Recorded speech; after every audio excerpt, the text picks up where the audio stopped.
Good morning. Welcome to another edition of Coffee with Tea. I'm your host, the amazing T Street. Today's coffee mug, New Mexico, land of enchantment.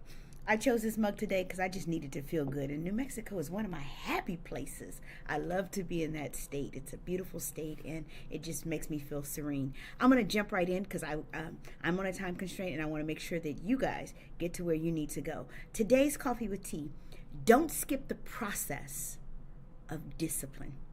It's so crazy. I just got off the prayer call with my pastor, and he was talking about the concept of prospering. And he read to us from 3 John 1 and 2, Beloved, above all things, I wish that you prosper and be in health, even as your soul prospers. So basically, God's desire for us is that we're going to prosper physically, that we're going to prosper materially, and that we will prosper spiritually, all three things. So it's so crazy that his message aligned with what I was going to talk about today around discipline.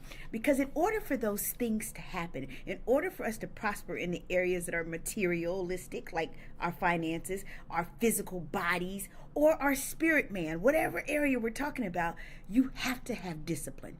And so people try to get there by skipping the step and the process called discipline. So today I just want to talk about what are the steps in the process of discipline. The first one, you have to set goals, whether it's a financial goal, whether it's which is your material man, whether it's a physical goal, or whether it's a spiritual goal.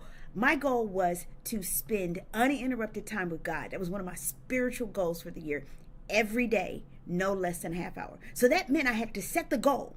That was the first thing. Well, immediately when I set that goal, all the things that could distract me did. But the first thing you have to do is you have to set a goal. Goal setting is a part of the discipline process. So set the goal first. Okay? Know that those things are going to happen. Distractions will come. So you have to identify what they are. Mine is I had the goal to spend a half hour uninterrupted time with God. And my best time is my freshest time, and I want to give God my first fruit, but it's in the mornings.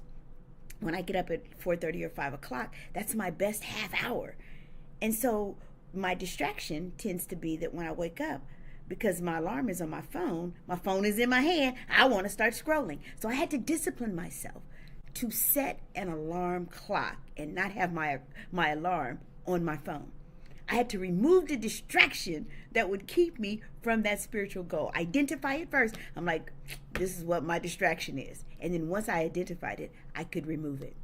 You got to manage your time well. If you know that you're your freshest in the evening or late at night, wherever you do it, you have to know where you get the maximum benefit of your time. You've got to know how to put barriers around your time. You've got to guard your time because it's the one thing that you can't get back. You can get money back. You can get friends back. You can get a lot of things back, but you cannot get your time back. So in the process of discipline, the third thing you got to do is manage your time well. You're going to have to flex your willpower muscle. The part of you that says, I will in spite of. Sometimes for me, with my physical prosperity, I'm struggling right now, if I'm being honest, because I don't want to implement my willpower muscle. When I start to say, in spite of it all, I'm going to put down the thing that I should not be eating, and I'm going to go walking when I don't feel like walking. I'm going to go slide into the gym even when I don't want to. That's willpower that stands up against my want power. My willpower has to be stronger than my want power. So I call that a muscle, because the more we use that muscle, the stronger that it gets. The more you say yes to the things that are good for you, you are building your willpower muscle, and it will be strong enough to stand up against your want power muscle. So that's number 4. Number 5, follow through even when there are obstacles. What are your non-negotiables? Don't let the things that come up as obstacles or challenges be the thing that dissuades you from the goal that you set. I find myself in the morning, everybody wants to communicate with me. I'm like, y'all don't even get up this early. Why are you distracting me in the morning? Those became obstacles for me. So one of the things that I had to do is I had to say to people the other day, someone was calling me about work. and she called me. She said, I thought I would catch you early. It was 6:58. I said, we can't talk right yet. I can talk to you after 7:45 because at 7 o'clock, I spend time with God on morning prayer with my pastor. That is my non-negotiable. And so the obstacle work won't even be an obstacle for the goals that I set for myself, because this year I know that if I can get the spiritual part of the goal right, that the other things will line up because it is a part of the order. So number 5, you got to what? Flex your muscle, and then you've got to like push through even when obstacles are in your way. And number 6, assess and repeat. If you don't stop and look back and say, how did I do on this goal?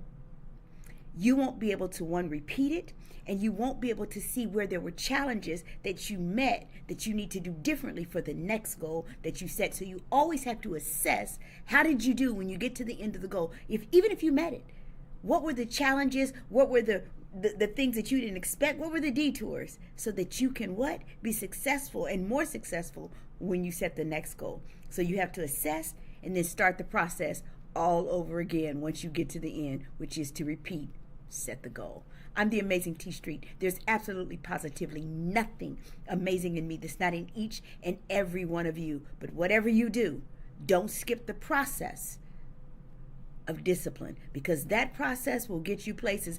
Good morning, my sister Charity Martin King. That process of discipline will help you meet the goal that you set. I'm the amazing T Street, but can I just be real honest with y'all? There's absolutely positively nothing amazing in me that's not in each and every one of you. Have an amazing day, and don't skip the process of discipline. Peace.